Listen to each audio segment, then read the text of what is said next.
Alan, before the meeting started, there was a couple of topics that he wanted me to touch on. One was our crime trends, and the other is the technology that we're using in our police and the fire departments. And I have some notes with me, and those are some of the things that I brought with me. And I also have two of my operational experts to fill in when needed. The crime trends within the town have been trending down and lower for many years now. We're at historically low levels. Again, for 2013, evidenced by our last monthly report, we're down roughly about 12%. Now, that's significant in a number of ways, because one, we've already, when I give you a little bit of a historical perspective, when I started here in 1989, our uniform crime report, that's our report that we make to the FBI, and all police departments and all municipalities report their crime statistics to the FBI. And a lot of times you'll see that when you're reading the report in the newspaper. We were about 700 Part 1 crimes a year. That's your burglaries, your rapes, your robberies, your homicides, your arsons. And the town of Palm Beach at that time in 1989 was considered low crime rate, but people are shocked to hear that we had 700 types of those Part 1 crimes. I mean, the fact is, we're in South Florida, and the fact is crime is just the reality in life no matter where you go, but in comparison to the rest of the world, 700 is considered extremely, extremely small. The past 5 years, we've been trending between 150 and 180.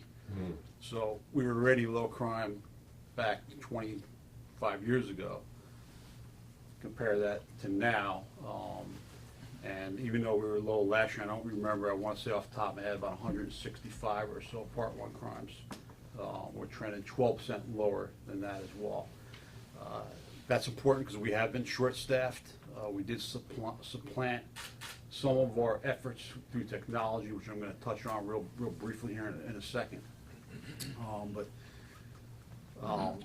Nationally and in Palm Beach County, the Uniform Crime Report, that's our every crime that's committed, how many of these cases get cleared by arrest. So in Palm Beach County, for every 10 cases that get committed, for every 10 crimes that get committed, roughly 80% of those people will get away. That means 1 out of 5 will get apprehended for that particular crime. In the town of Palm Beach, we are averaging more than double that.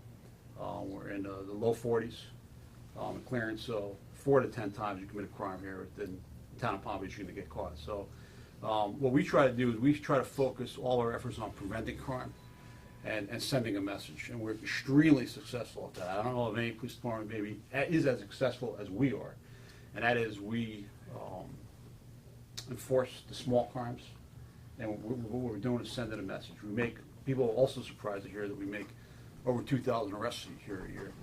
Now, most of that's for petty type of crimes. And Mr. Diamond being from New York, we've been doing a broken windows type of theory of policing since I started here. We continue to do that, and that's why we're successful. That is, if you take care of the small crimes, the larger problems take care of themselves. So the same guy that's driving around with a small amount of drugs in his vehicle, or driving around with a suspended license, sometimes is also the same person who's got the history of theft, has got a history of robbery, got a history of burglary, got a history of violent crimes. We're sending a message to our contacts with him that this is not a place you want to come and mess around.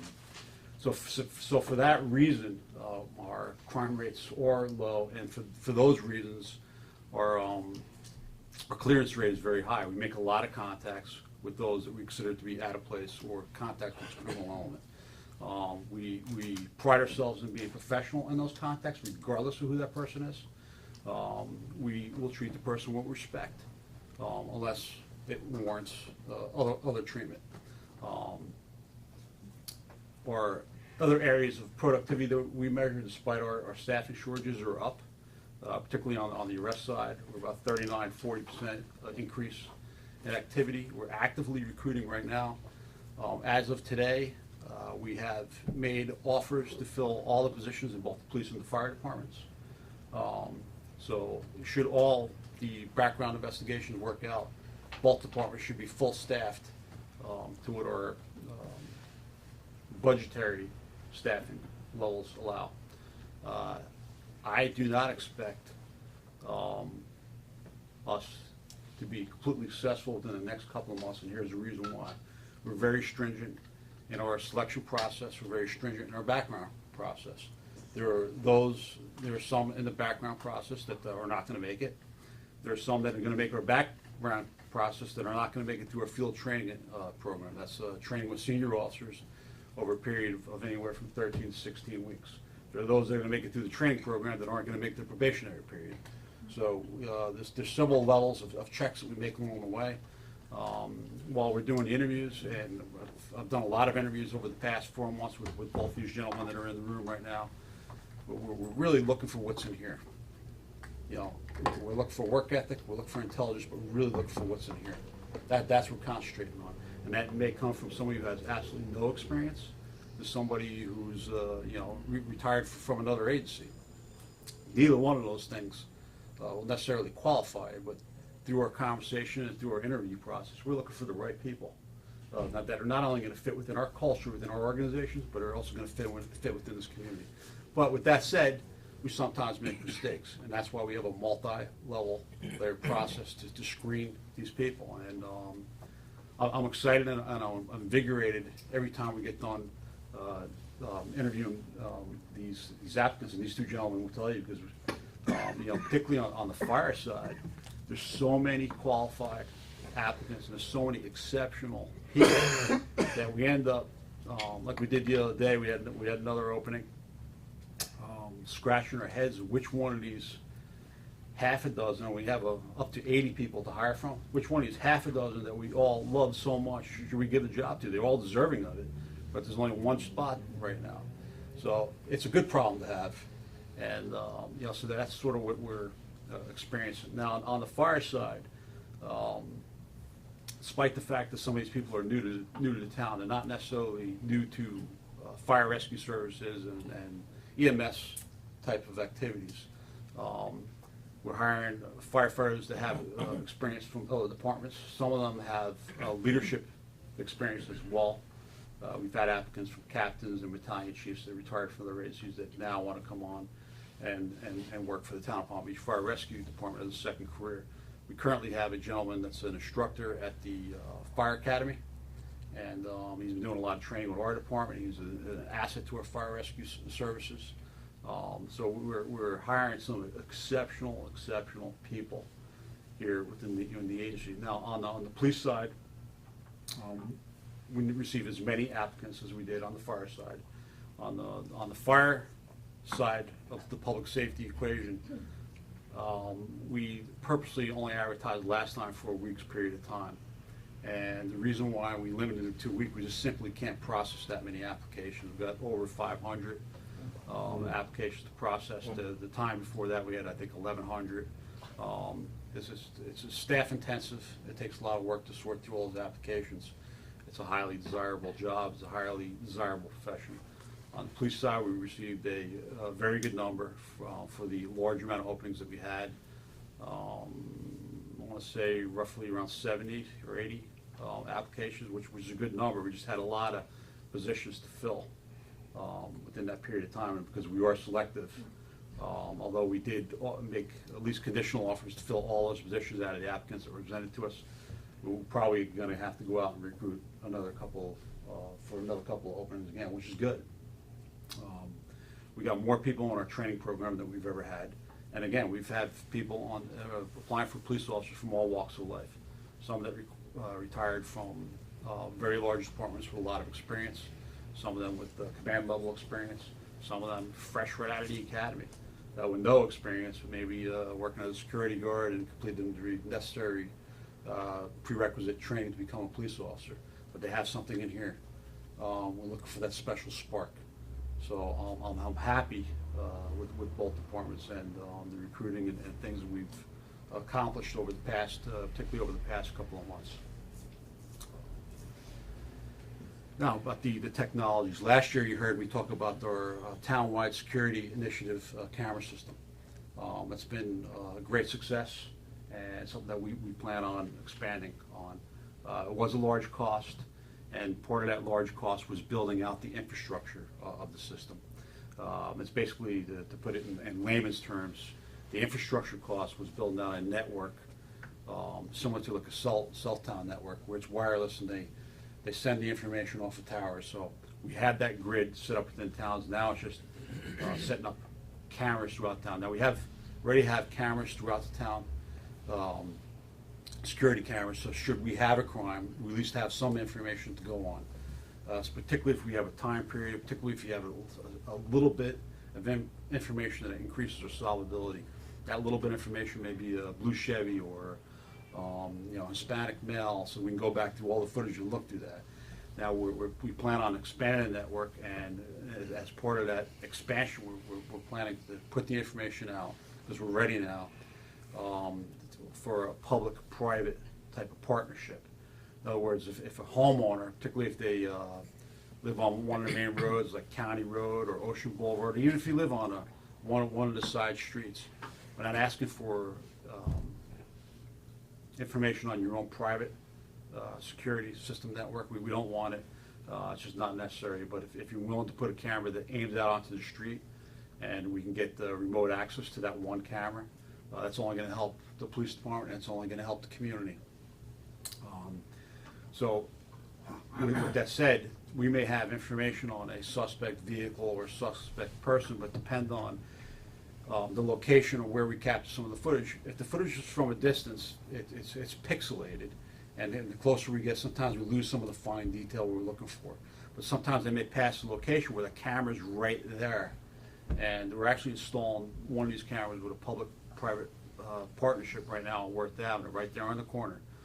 Linda Gary Real Estate is putting the one on the Worth Avenue and putting one on County Road. So we do have retail types of crimes committed there. And we may have the footage anyway from the cameras we have, but it's just another camera or more information for us to go through to look, see if we can get further fine detail.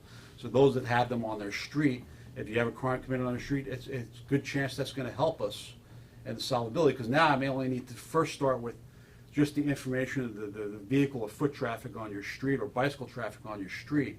Whereas if I have to go out to one of the main roads, I may have 100 cars every 10 minutes that I have the information I need to sort through. So those are some of the things that we're looking to expand upon, because these cameras are, there's nothing better. Does this work with direct connection? Let me touch on that in a second. Something else? That is something else, and I'm glad you mentioned that.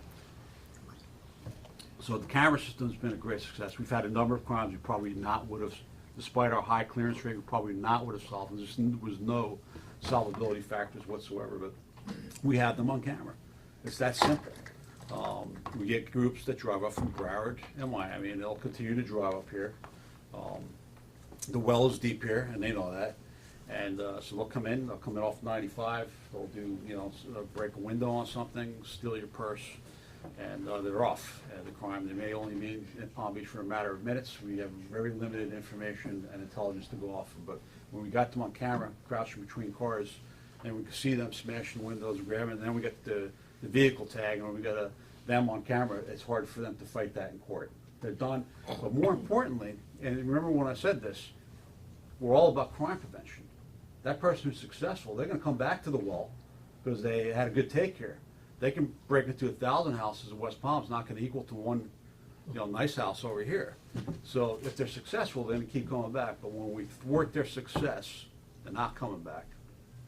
So even the cases where we couldn't make arrests, but we've identified the perpetrator, we sent them a message, they're not coming back. To answer Mr. Diamond's question about the direct connect, that's another initiative that we're rolling out this season. We're actually rolling it out right as we speak. We've acquired the technology, and the direct connect is essentially this. You have your alarm system for your house, and that's your alarm monitoring company. So if the alarm gets set off at your house, the alarm company is going to call the homeowner, they're going to call your emergency response person, and they're going to ask for a code. They're going to try to make some contact there. Well, the problem from a law enforcement perspective and from a homeowner's perspective is there's a delay. There's an 8 or 9 minute delay by the time they try to make contact with someone at the house, and then they decide to call us. Well, we're Barrier Island. All the things I'm talking about that work to our advantage, particularly with the camera systems, there's a disadvantage because I'm long, I'm in Boynton Beach on 95 by the time we get the phone call. It's easy to get off, it's easy to get on 95, and it's easy to go to where they're going. So with the direct connect, you still have to have your alarm system. We're not getting into the alarm monitoring business. I'm in the law enforcement profession, and we're not going to accept the liability if the alarm's not working and all that. We're not going to do repairs.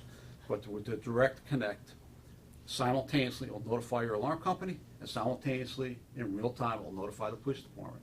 So our police response is going to be immediate.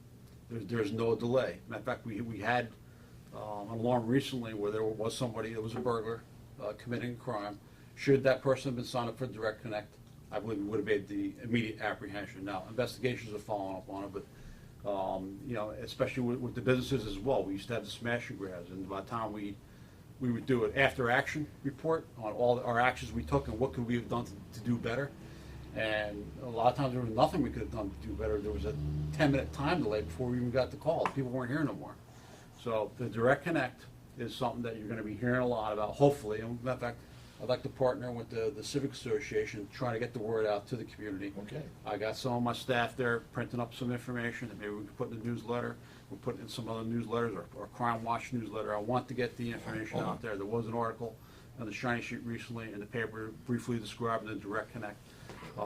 What we're doing is there is a connection fee or that you have to pay with your alarm company to hook it up, and then we're waiving the fee to the town for the first year. There's a $100 administrative fee. There is some staff time on our side to set up your house, and then every year thereafter, it depends on the square footage of your house. It's really a nominal fee, and the reason why it's a nominal fee, we encourage people. We want people to use this. We're basically grabbing them by the hand and said, look, you know, let us help you. We want to help you. We want to be there for you. We're not looking to make this to be a money-making enterprise. So it's $100 if it's under. It'll be the same for any resident.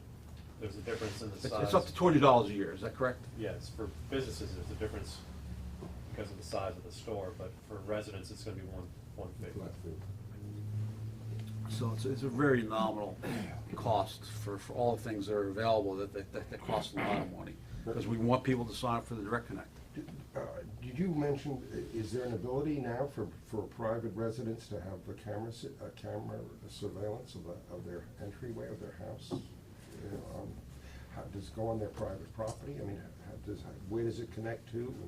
We're working out some of those details now. We have our camera systems in place, and we're looking to add to it. We really had people express interest by stating to us, look, we're willing to add, put a camera, you know, face out onto the street. Sure. And we'll give you remote access to it, because everything's now is internet-based, a lot of it, and we can access that information. We don't need, if you have cameras on your property, we don't need access to those, but if you have one, if you're willing to set up the cost, we'd work with our engineers and our technical people to send that information so we can store it back in the police department so we get a How long car. would you keep that? I think right now we're keeping it up to 6 months. Thank you. It's very, for people especially who go away. Sure, absolutely, yeah, sometimes that happens They're away from in the home. beginning of our season, because the people go away during the summertime. They'll come back at the end of the season and say my house was burglarized or something was stolen. It poses a problem for us, because then there's a long delay in trying to solve that. But now with some footage, we can maybe go back and try to piece some of that together. But I just want to touch on one more thing on the camera system. It's not just a security camera system. There's other functions to it. And I don't want to get too much into it, because we're going to take away all of our valuable time here. But we develop intelligence all day, every day, both here locally with other state and federal agencies. We share that information. Matter of fact, Palm Beach County is becoming the model of police chiefs and agencies working together. Traditionally, there's always a little bit of ego involved. We all get along and we all share information. We want to solve crime. So with that said, we're all developing information. We're all sharing that information. So if I have a vehicle, whether it be a rental vehicle, somebody's vehicle, and we have that information, we know they're committing crime, but we've developed our own intelligence where we enter that tag information into our system. I know, and say, well, I'll use this one case to illustrate it. We knew this one gentleman, we suspected him of committing crime. We hadn't developed probable cause for his arrest yet. It certainly appeared as if he was the one, so we entered his information, and it alerted us in real time immediately as soon as he crossed the bridge that he entered into our town. We set up unmarked vehicles on the subject, and in a period of 5 minutes, he committed 2 burglaries and a theft. He tried to flee from us. We ended up apprehending him. So it just has a lot of capabilities that we're just going to continue to expand upon. And I don't want to get ahead of myself, but that right there is incredible from a law enforcement perspective. It's incredible for the community and helping us keep you safe. But we're going to have the ability to send that information immediately to their patrol cars and their MDCs. So if they get an alarm call in a certain area, let's say Worth Avenue, to be able to pull it up in real time while they're on the way to call. But there's a lot of things, electronic fences, but I don't want to get too deep into all of that.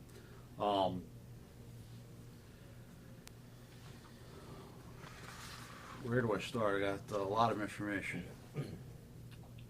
A telemedicine project is something that we're working on. You might have heard me mention it last year, and essentially what that is communicating with the emergency room at the hospital from our fire rescue vehicles. Our paramedics will be able to communicate through a iPad type of device within the emergency vehicle. It was recently HIPAA approved, meaning that we allowed to share that medical information, and that's important. There's always, people don't realize there's always little hoops that we need to get through, and so hopefully within the next 6 months. So I'm not aware of any fire departments that's using that. I see that probably being used everywhere eventually, but we're always looking to be cutting edge, to be the first. Good Sam's already agreed to participate in this. That's one of the things that we're excited about. I think it will improve the level of care. Having a physician on the other end, giving the vitals, and we're giving him the information and telling us maybe what the next step is. Speaking of technology, one of our defibrillators, I might ask my expert who's spent more than 30 years in this business to describe it, but our defibrillators have the ability, Wi-Fi, and connecting and monitoring to our network and sharing that information. That data is transmitted to the hospital before we get there. I think that's with the EKGs as well. It all goes right to the emergency room. So we're only getting better and better and better, and some of this is through technology.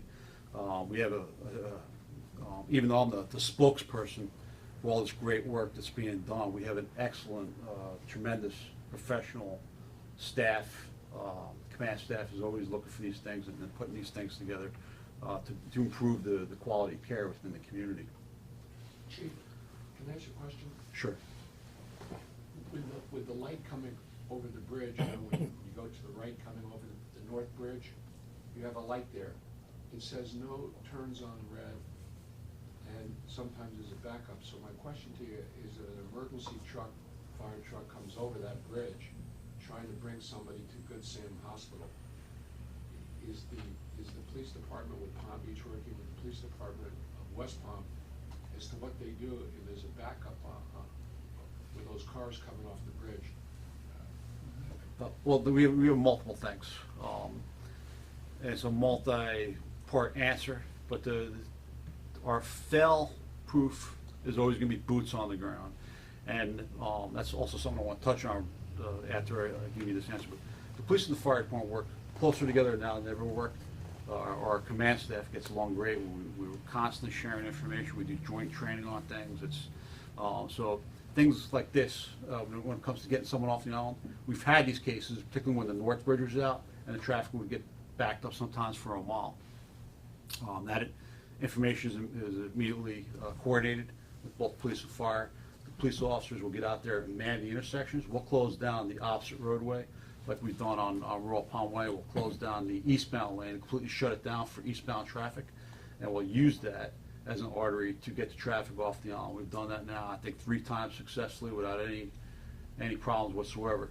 So that's one way. That's always our backup to the backup plan.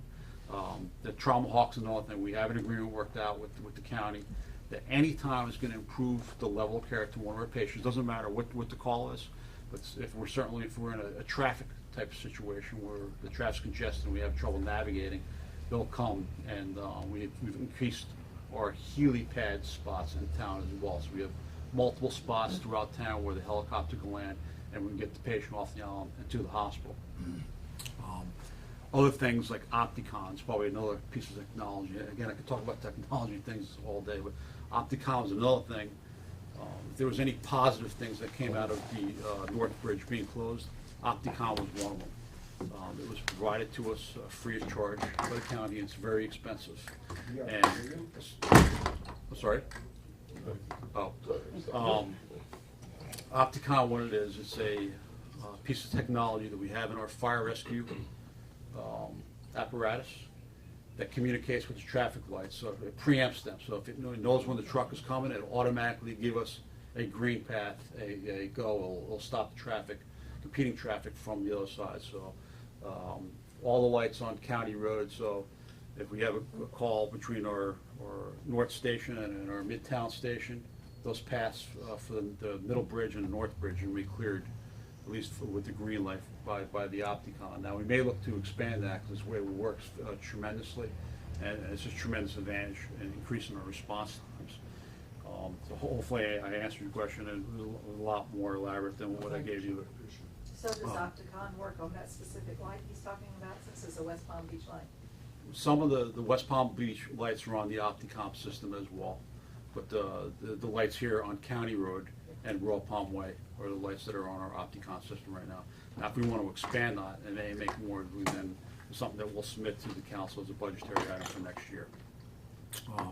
But I touched on our response time and how important that is to a fire rescue operation, particularly when there's a stroke, heart attack, blunt trauma.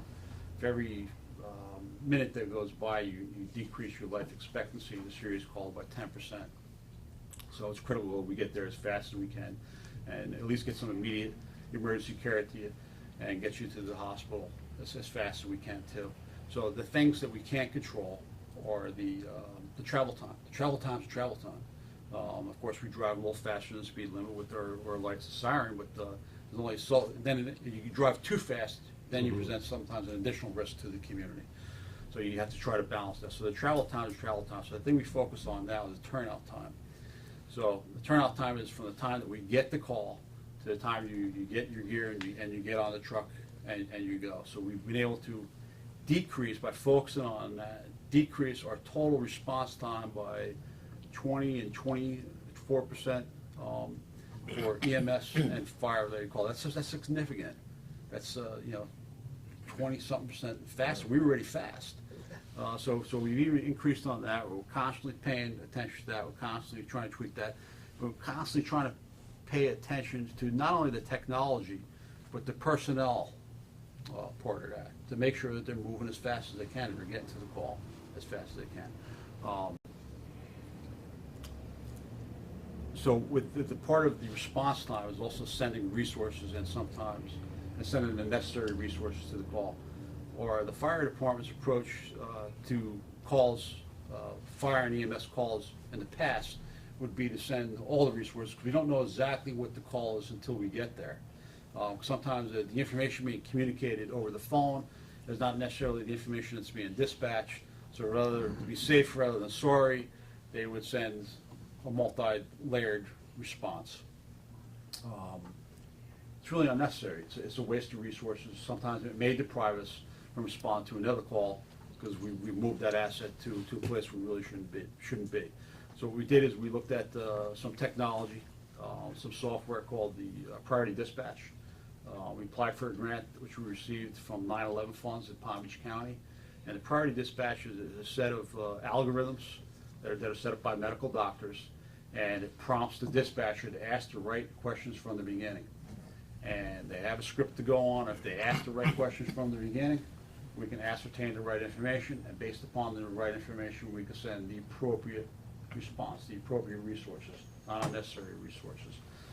So there's a cost savings to the community in doing that, but more importantly, we're not depriving it of its its resources during those times. And I know I'm kind of jumping all over the place because there's just so many things that we have going on at any moment as we're trying to improve both the police and the fire rescue operations. I would ask Deputy Chief Donato or Deputy Chief Sozuz, is there anything that more do you think that I should emphasize while we're here? I think from the fire side, you know, one of the neat turns that we've made is, you know, the fire service, everybody knows what fire inspections are. If you've ever had a business, you've had a fire inspection, right? So the town does fire inspections. We've always tried to prevent fires. It's part of the fire service. What we've not done, and what we're starting this program now, is how do we prevent medical emergencies?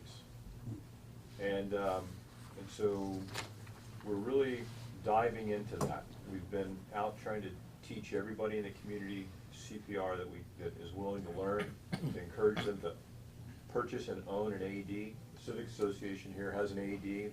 Their staff trained to use it. We're trying to get people to put them in their homes, put them in their businesses.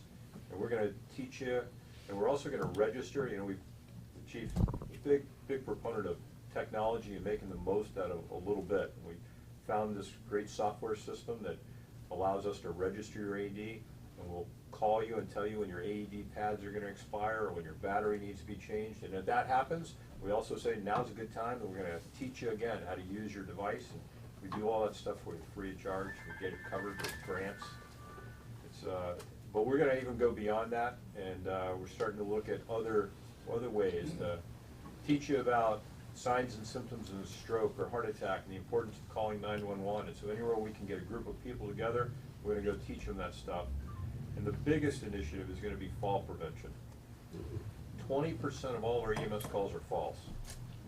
And we've looked at the statistics, you know, kind of the medical research, and there's a large number of people, just an incredibly large number of people who take a minor fall, a fall from standing position in their home, that never get to come back home.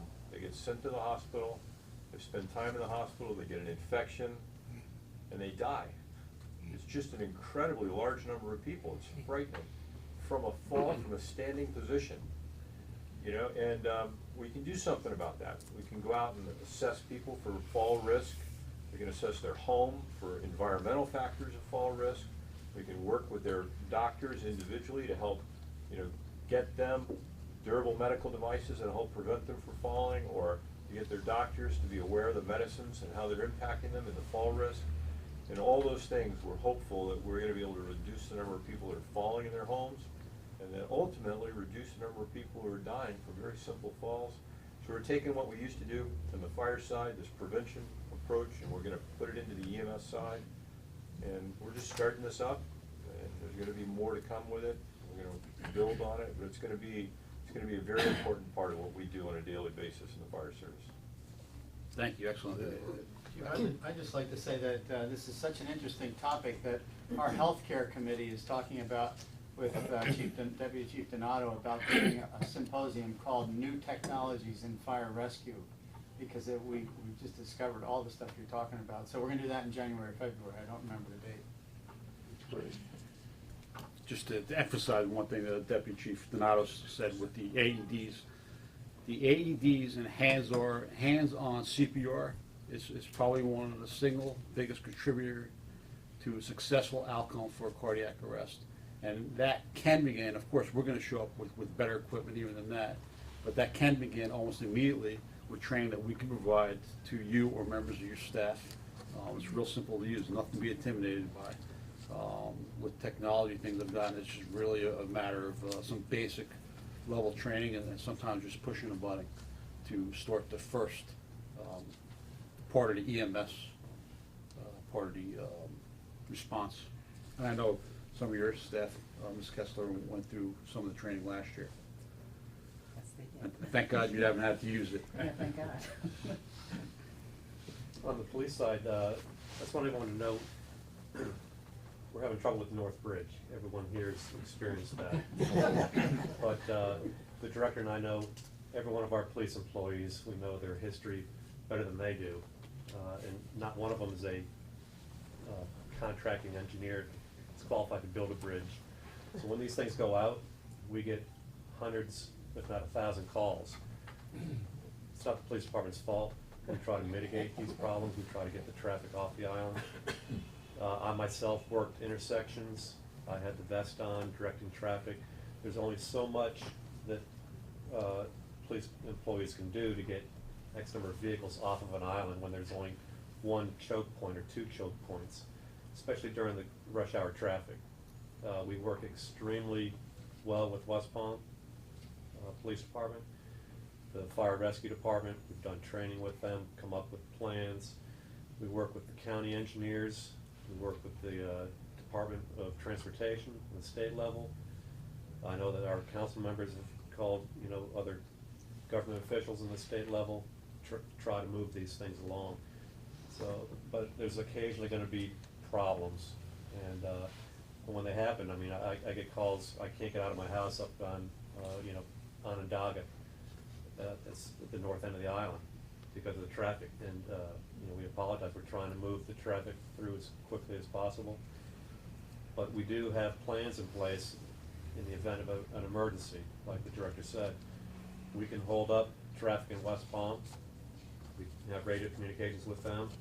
We stop the traffic coming into town, and we'll have fire rescue taking the patients out of town on those routes. So it has worked extremely well on those few occasions when we had to do that.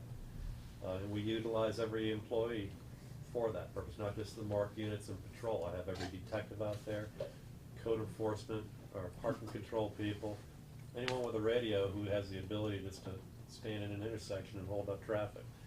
So the other thing is, the director said we're short-staffed right now, but we have people coming into the training program. But the officers that we do have on are still working extremely hard for everyone. They love their job. They love making an impact on the community, keeping the crime rates down. And you see that with the numbers, our field interview cards, our contacts with people. And you really wouldn't realize how this sleepy little town with nothing that ever goes on, the amount of times we get tested throughout a week for things. And it's an amazing group of people we work with, and we're very proud of their efforts.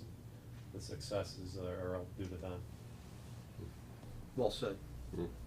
From another point of view, from those of us who appreciate you, I'd like to back up what you said. Unfortunately, last year I had to use our emergency situation, and if I had to call my alarm person, you wouldn't have been there. You were there so fast. The police were there. I lost Mr. Reynolds after 23 years, but he was 94. It was nothing that you and I didn't do. I had taken Sergeant Weber's class the month before. You guys were there right away, didn't give up. You are all to be commended for what you already offer us, and these are fabulous ideas. I thank you. Thank you, I appreciate it. We're not going to take any more questions, we're just going to end with that. Appreciate that. We'll open up for questions now. This is the part that I enjoy the most. Yes, sir. Going back to personnel, when somebody doesn't take a job in the police department that you offer, what is the usual reason? They're not always necessarily truthful with us. People have all their own set of reasons and why they take a job somewhere else. And the most recent one was a couple days ago. We had completed the background. We were ready to give them offer of employment. And they took a job with another municipality, and the reason they gave was it was closer to their house. To me, it seems like a silly reason, but I can't really always state it. But we get a lot of people, leaving the police department in South Florida sometimes. They move to Florida, and they realize either they miss their family or they don't like the warm weather. And I'm giving you some reasons that I've experienced before in the past, but there's a whole myriad of reasons. People go through divorces and all sorts of things happen in people's lives. You talked Sir. about that spark you're looking for in employee applicants. How would you define that in words? I'm not sure I could define it. We're just looking for good people, people that have good hearts, that have a desire and a need to want to help people, to have an enthusiasm, to have a high energy level, just a goodness about them. I'll tell you something else that's changed in the community in the last few years that's wonderful to see. In the last 2 weeks, I saw a motorcycle policeman who was just waiting. He wasn't going to sleep, he was just waiting. For what, I don't know. He stopped me and engaged me in conversation. And I thought that was great. The very same week, walking down Worth Avenue, there was a patrolman. He stopped and said, "Hi, how are you? I haven't seen you in a while." And we think that's wonderful to see again. Absolutely. That's something that we encourage. It's we try to develop those relationships in the community, and that's what makes it special. And anyone that's ever spent any time around me has heard me say this time and time and time again. What makes this community special is the relationship between its staff and the people that live here that we come in contact there. Not all my peers, particularly on the law enforcement side, get to share those same relationships. It's what makes it special. It encourages it and it forces it to grow and develop. We have programs in the police department where we like to encourage the officers to spend at least 10% of their time doing park walk and talk. And that's just getting to know the members of the community, get to know who's lived there, get to know what their concerns are. You know, and again, that's what makes it all exceptional. You mentioned the crime rate. Where do we rank with communities of our size that around the country? I mean, for example, let's say West Hampton or Palm Springs or communities of that type. I couldn't tell you how we would rank for Southampton, and we generally don't analyze those types of things. But in South Florida, and the people that I'm in contact with, and the people that we share information with on a regular basis. But in Florida, we have the lowest crime rate? It all depends on per capita or per size. This community is just under 10,000 residents that are registered by the census, and we have upwards towards 40,000 during the height of our season. Now, there may be, I have some friends that are chiefs down off some of these wealthy communities in Miami where it's gated and there may be only 40 homes in there. They could probably compete with us, but they only have 40 homes. We have a little more of a diversified community. Say like I think the closest thing would be, say, Jupiter Island, but it's just vastly different because Jupiter Island only has the one road and it's strictly residential, where this community is multifaceted, where we have a lot of businesses, we have a lot of restaurants, we have shopping, we have business districts, we have offices, a lot of office space. But you know, it's not always about the statistics too, and I want to make that clear, and I don't want to mislead anyone with statistics, because people can be deceiving with statistics, and it could be misleading sometimes. And we're not trying to mislead anyone, but when I state that, I could be here pounding my chest because our statistics actually work to our favor, but the things that we're looking for, we go over the staff reports every single morning. Every day we'll go over the 24 hours of activity and discuss what happened. I'm looking for intrusive crimes, violent crimes. You know, those are things that really start to concern me. I can come back here next year and I can say we had a 20% increase, but it depends on the types of crimes we had. Do we have 20 packs of frankfurters and batteries stolen from Publix that increased my crime? Or do we have burglaries and robberies and rapes and, you know, God forbid, homicides? Those are things we're concentrating on. You know, I get alarmed when we start to get to the burglaries, because this has always been a hotspot for burglaries and thefts. And that starts to raise more antennas and increase our efforts. Those are the things that concern me the most. In a meeting with your predecessor a few years ago in the same subject, he made the point that to our direct north and direct south are two of the most crime-ridden communities in the state of Florida, and to our direct west, one of the most crime-ridden cities in the entire country. Is that still appropriate? Well, that's an excellent point. First of all, South Florida in general is always known for sun and fun and beauty and you know, some culture and, you know, a lot of those things. It is also known for crime. Medicaid fraud. Well, every type of fraud, crime, you name it, we have it. But that's absolutely correct. West Palm Beach, per capita, and Miami used to compete for the #1 spot for crime in the entire country. That's not very flattering. Now, the crime in West Palm has gone down. Lake Worth got a lot of gang problems, a lot of violent crime, a lot of drug dealing, a lot of shootings. Palm Beach County in general, we have Riviera Beach. We're surrounded by these communities that are filled with crime. Our job is, my job, our job, is to prevent them from feeling too comfortable to come over here to commit those crimes. We come in contact with them on a daily basis, like the Deputy Chief stated. We document those contacts. We may not arrest them, but we got books and books of information. We do field interrogation cards. We'll record all their information, what they're wearing, their tattoos, where the last place they lived, their girlfriend, who they're with that day, and we enter all this information into the computer and we analyze it. And if we get certain types of crimes, we look at the crimes they committed before, and we're preventing crime. But what he stated was dead on accurate. We're surrounded by a lot of municipalities that have very high crime levels, some of the highest in the country per capita. Yes.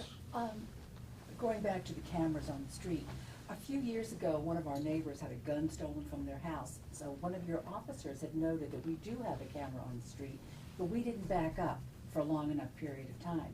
So today, are you saying you don't need to have constant recording? You take it in time? We could take, if you have a camera that's shooting onto the street, we don't want to get into people's privacy concerns, and I have to make that clear. So if you have one on the street, you shouldn't really be that concerned. We would just send it to a database and store it, on our servers within the police department. Because most security cameras in households or in businesses, some of them erase the data every day. So it's, we're investigating the crime, and yes, they have cameras, but that information is already gone.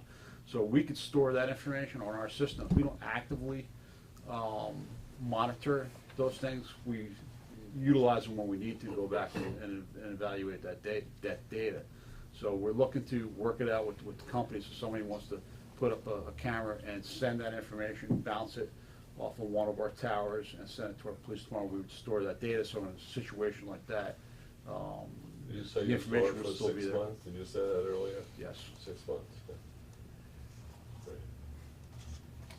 I was gonna ask a little question. If you happen to do 911 using a cell phone, is that a problem? Because sometimes it might go to our summer, wherever that cell phone is registered, that's the police department. No, that's not the way it works. It doesn't do that anymore? Okay. I'm not an expert in technology, and I know the 911 system is receiving a number of upgrades, because the problem before in the past wasn't that your number's registered somewhere else. It's bounced off towers, and part of the problems that we had was, let's say you're in our intercoastal, and you call 911. Well, that, instead of it going to the Palm Beach Police Department where you intended it to go because it's an emergency that we're going to respond to, it may get sent to the West Palm Beach or Palm Beach County.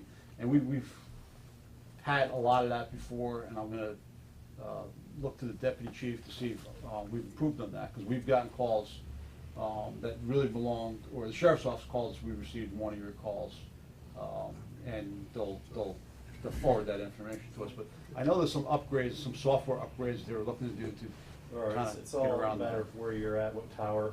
If that tower's being overwhelmed, it'll go to the next one. And sometimes we will get a call routed to our PD, or another PD will get a call that's supposed to be for us, and it's sent automatically from dispatch to dispatch. Thank you. Sir. Give us a little background on the other things that the police department does. You have a detective agency, you have a tremendous amount of high visibility people who come to town. Years ago, we had a SWAT team. All right, What are the other things that let me give you a this police brief department overview. does? We have boats out there. What do we do? What are some of the other things? Let me give you a brief overview, and I may have even skip past it.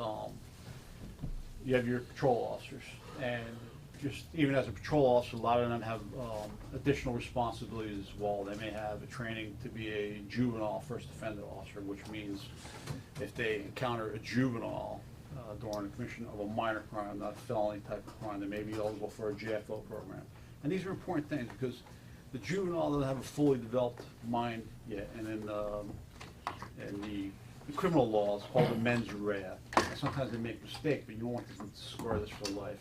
So we have officers specially trained in that, and they'll get into the juvenile first offender program, where if they complete the program, they still have to be responsible for their actions.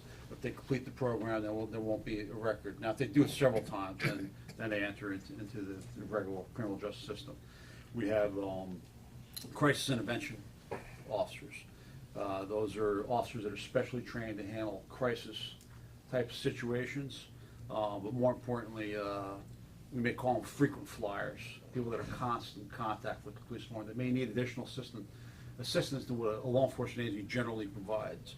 And so we may put them in contact with other social service agencies. We may generally will just maybe reach out for family that maybe don't live here, that are unaware that these things are happening. We have our motorcycle patrol officers. They're high visibility. I try to keep that unit full because they provide a very visible presence in the community. Sometimes people will ask me, I don't know what you're doing, but you increase the staffing. It's generally just the opposite, or our staffing levels are low. But they do provide a high visibility, and they provide what's called a fast response, particularly in season when the traffic gets backed up. Motorcycles is sometimes one of our only ways to get to a crime in progress. We have a special operations unit. It's better referred to as a SWAT team, or better known as a SWAT team. And we do get barricaded subjects, we do get suicidal subjects, although infrequently we get them here. Although sometimes we refer to Palm Beach as Fantasy Island, this is real life, and we have real life things that happen here. So unfortunately, we need to do that. Sometimes we'll have somebody who's dealing in drugs or committing other crimes that live within our town. And in order to execute the search warrant, we need people. SWAT stands for Special Weapons and Tactics. They have additional training above your basic patrol officer. They have additional training to not only handle all these weapons, not to use them, but they have, they're experts in both the technology, but in the use of firearms and how to de-escalate a situation, so on and so forth. But I think like a SWAT team, why it's important, because not only do we have that ability should we need it, but they go back and train the rest of the department in high liability areas like firearms and sometimes driving techniques. And you don't read about us, the officers here, although we do felony traffic stops on a regular basis. That means we're stopping a felony vehicle. You don't read about our officers shooting people here. How long does it take you to scramble a SWAT team? It takes us quite a bit. To get us fully assembled is going to be about 50 minutes to an hour. Yeah. To assemble the full team, but that's not unusual for Palm Beach. That's standard in all police departments. Now, we can assemble a small group of people, depending on the day, in a matter of minutes. And another reason why it's important, not only do they come back and provide training to all our officers, so they feel confident. But say active shooter is something that you hear about all around the country, and that's not going away. In fact, we immediately jumped on our active shooter training back after Columbine. We trained through the schools, and we trained with the fire department on what our response is going to be. And it's interesting when we take our SWAT guys that are highly trained and highly proficient, and we take them, we train them with the rest of the department, how the officer who may not be the most tactical officer, how we've increased the level just in one day. Because what we're doing is we're giving them confidence. We're giving them all the tools. We're telling them you can succeed. You're going to have to go in. The days of us waiting for a SWAT team to come in and handle a situation, those days are gone. That's not happening anymore. That's what happened in Columbine. They sat and waited. You have to go in. You're going in, and you're going to handle the threat, and you're going to take care of the threat. So we give them the tools, the training with the SWAT team, whereas we're to assemble a team of 3 or 4 officers, they're going to win. Because we train them not only on how to use the weapon, but tactics and how to approach a situation.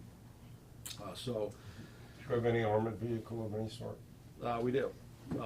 We recently acquired, within the past 3 months, a Humvee, fully armored Humvee from the federal government.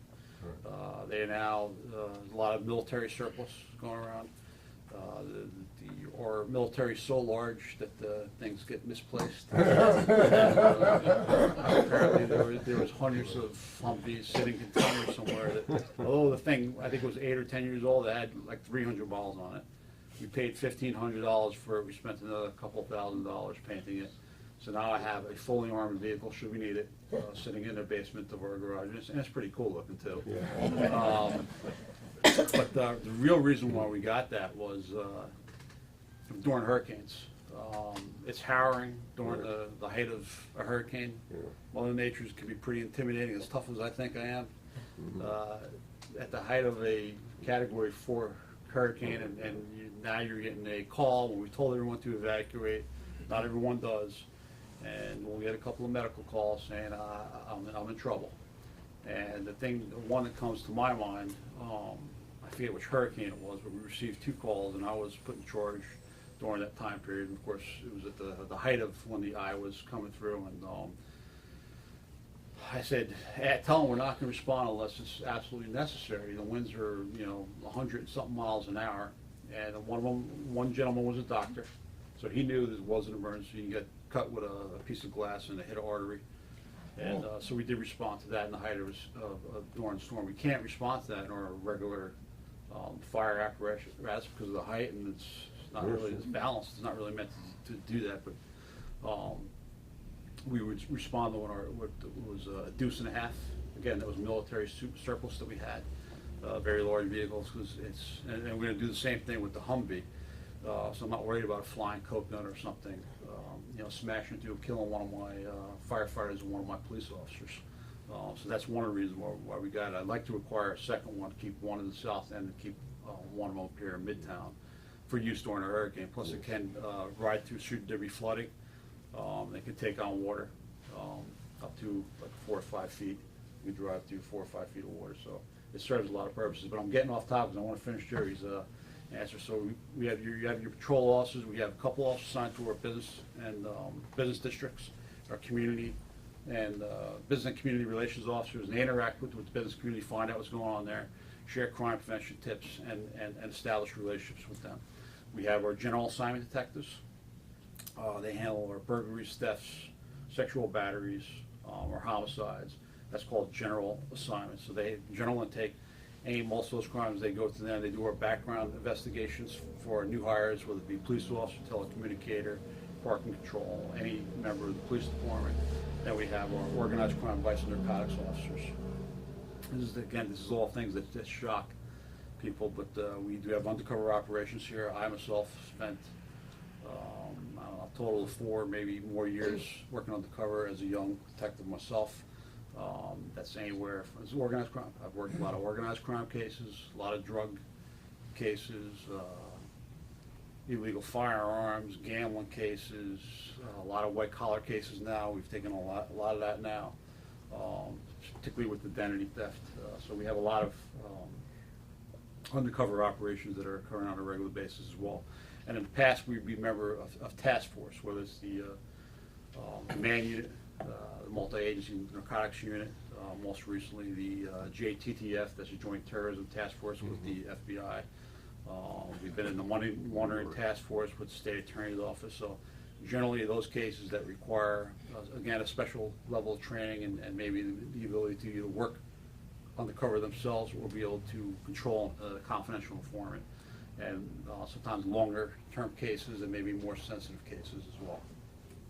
We have a crime prevention unit that we oversee, and they put out all of our crime prevention bulletins and coordinate all that information. They oversee our training for the entire department. We have a code enforcement unit, and we have the parking control unit, all housed in the police department. And we handle all the communications for the town through the police department as well, for both police and fire. All those calls get come in through our dispatch and get disseminated from there.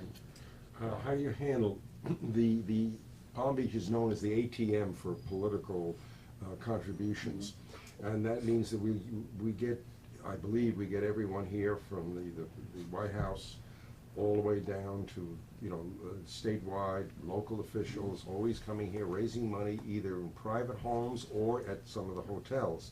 Is there any sort of protocol? Do you know what's going? Even the private homes, do they tell you, or do you know? Yes, generally, I don't think there's ever really been a case from a high-level dignitary. Some of the lower-level dignitaries, even then we get notified on.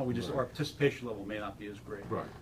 We work very closely with the State Department and the Secret Service to provide some protection from them. They generally request more protection from us than we're willing to provide. Because it's a drain on the resources and it's costing our taxpayers. And with all the restructuring we've done recently, these are the conversations they've had. They want to utilize our people because our people are good and they're familiar with the territory, they're familiar with the clients, they're familiar with the people who live here. So we always provide some assets to them to work with them, particularly every president. I've met every president for the past probably 4 terms because they all come here. All the politicians, whether you're Republican or Democrat, generally come through here to raise money.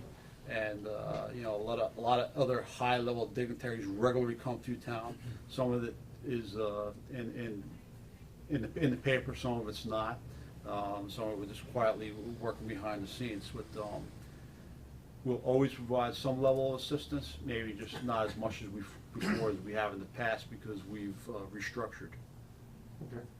So we rely on the federal As government. long as you know what's going on in the private homes, absolutely, that's sure. the. We have joint meetings, and Right, Michelle? we have joint meetings with them, and we generally work the plans together. Right. From, right from the time they land in the airport until the time they're getting back to the airport, we'll coordinate our efforts during that time. Do they allow you to work with FLETC and get some training down there? Absolutely. FLETC, we haven't done any training at What's FLETC that? in a long What's time, that? but it's a great Federal training Law facility. Enforcement Training Institute, Oh, Glencoe, Georgia. yeah. Director, Good place to we have want it. to wind this up in a couple of minutes. Let's Yeah. just take one or two more questions if they're out there. Yes, sir. What is the department's policy on clearly out-of-towners coming over the island and fishing off the lake trail?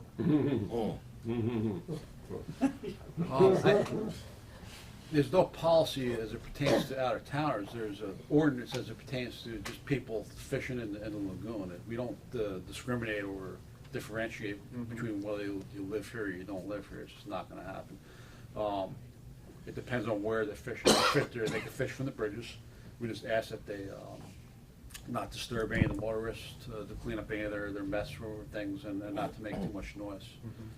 But is there a specific ordinance that you cannot fish on the lake trail? I believe there is an ordinance Because that prohibits fish from We Lake live Trail. on the lake trail and it's gotten out of hand. I mean, there's a point at which people even take over docks. They should not be there. Just right. again, From our standpoint, it creates a fear. now we rely on the eyes and ears of the community to report So these if things. if we call the police If you department, call us, no we'll problem. respond. Ned, can I ask the last question, quickie? What's your weirdest 911 call? Santa Claus. Wow, That's it. we're just now on that call. And you know what it is? I think nothing's weird to me anymore. I'm so I've been so desensitized that just nothing's odd to me anymore. Director, Only the thank you council. very much. It was a wonderful discussion. Thank you all for coming. I think if you have a question or two, maybe we'll.